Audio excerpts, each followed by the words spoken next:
মক্তব বন্ধ করো বলা লাগে নাই, ওদের অপকৌশলে মক্তব অটো কি হয়ে গেছে।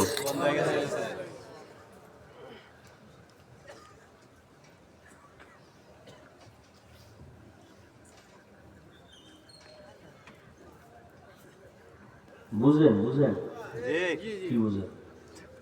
আলেমদের বিরুদ্ধে 2 কলম ফেসবুকে লিখবেন আর জুতার বাড়ি খাবেন জায়গায় জায়গায়।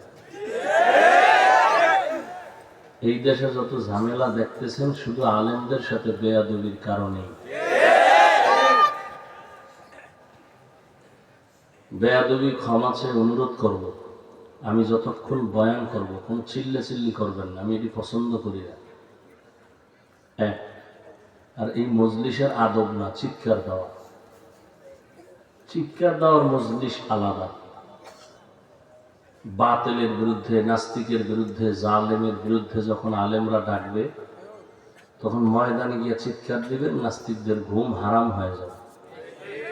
এখানে চিল্লি না, এখানে কথা বলবো খুব বুঝবেন, বুঝার মতো কিছু কথা। এখানে চিল্লাইলে বুঝবেন না। স্বাভাবিক কোনো আওয়াজ প্রয়োজন হলে স্বাভাবিক আওয়াজ দিবেন, ভদ্রতার সাথে, আদবের সাথে।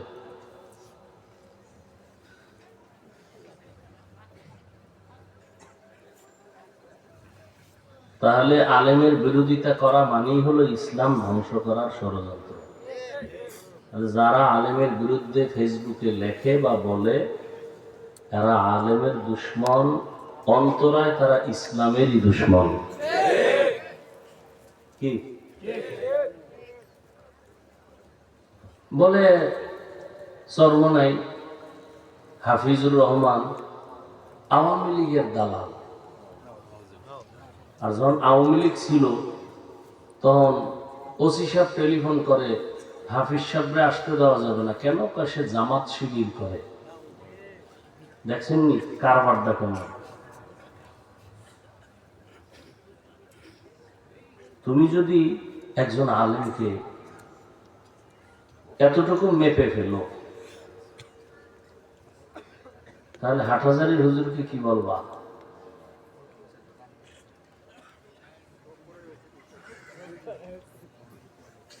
আমাদের বেফাকের যারা দায়িত্বে আছেন, বড় বড় উলামায়ে কেরাম,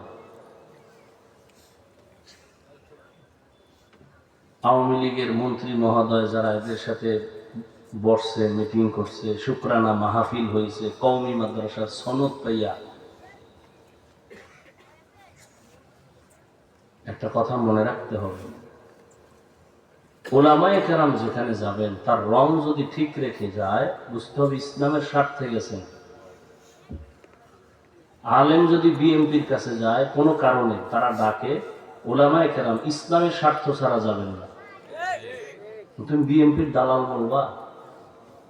তোমাকে এই অধিকার কে দিয়েছে? তুমি এই বেয়াদবি কার থেকে শিখছো? তোমার কপালে কার অভিশাপ লাগছে আলেমের বিরুদ্ধে বলার? তুমি মা বাবার অভিশপ্ত সন্তান ছাড়া ভালো সন্তান নয়, এটাই প্রমাণ। মা বাবার অভিশপ্ত সন্তানরাই আলেমের বিরুদ্ধে কথা বলতে পারে, এছাড়া কেউ পারে না। ওর উপরে অল টাইম মা বাবার অভিশাপ। কখন চাকার তলে মাথা ঢুকে যাবে অনুভবও হবে না। তোমার দাড়ি নেই, টুপি নেই, নামাজ নাই, তুমি আলেমের ভুল ধরো? এই বেয়াদবির সাহস তোমাকে কে দিয়েছে? আলেমকে শুধরানোর জন্য আর নাই দেশে কেউ? তুমি কে? আউযুবিল্লাহ পারো না, বিসমিল্লাহ পারো না? তোমার কপাল পুরো তুমি কেন খামাখা এই গুনাহগুলো কেন করো? তোমার কপাল পুরো যাইতেছে, তোমার খবর নেই। আলেমের তো কোনো ক্ষতি হইতেছে না। কি হয়েছে? আলেম আগেও যেমন বাদশা ছিল, এখনো বাদশা। চেয়ারম্যানের চেয়ারের মেয়াদ শেষ, আর হুজুরদের চেয়ারের কোনো মেয়াদই নেই। শেষ কিসে? টাকা দিয়ে সম্মান কিনে নেই। তোমরা টাকা দিয়ে সম্মান কিনো, একবার ফুলের মালা, ফাইনালে জুতার মালা। আর ওলামায়ে কেরাম টাকা দিয়ে কিনে না, আল্লাহ দেয় সম্মান। এজন্য তারা এখনো বাদশা, কিয়ামতেও বাদশা। বেয়াদবি করবা, আবার কপাল ভরবে।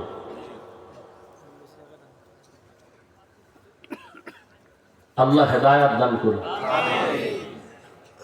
ইমাম সাহেব নামাজে দাঁড়ায়, ভুল হইতে পারে না? ভুল হইলে নিয়ম কি?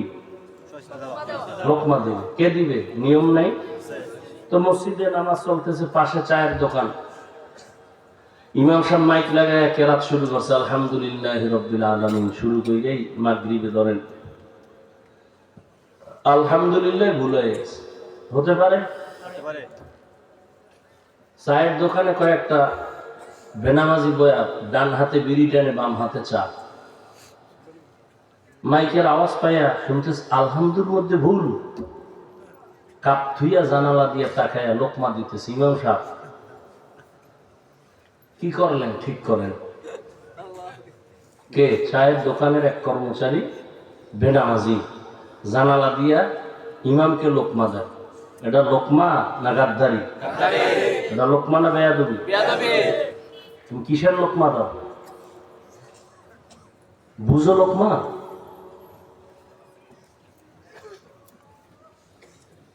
ভুল করার এখতিয়ার আছে সবার, ভুল ধরার অধিকার বা এখতিয়ার নাই সবার। সবাই ভুল করবে, সবার ভুল ধরার অধিকার নেই। বড়দের ভুল বড়রা ধরে শোধরায় দিবে, আলেমের ভুল আলেম ধরে শোধরায় দিবে। তুমি কে?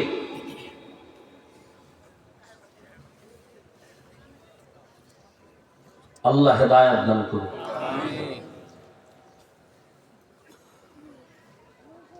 যারা শয়তানে ধরে কাম থুইয়া আকাম করে।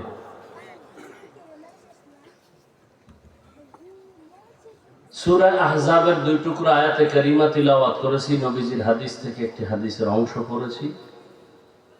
সংক্ষিপ্ত সময় আয়াত ও হাদিসের আলোকে ইখলাস রুহানিয়াতের সমন্বয়, সহি তরিকায়, সহি নিয়তে, সহি কিছু কথা আমাকে বলার মতো, আপনাদেরকে শুনবার মতো দয়াময় আল্লাহ তৌফিক দান করেন।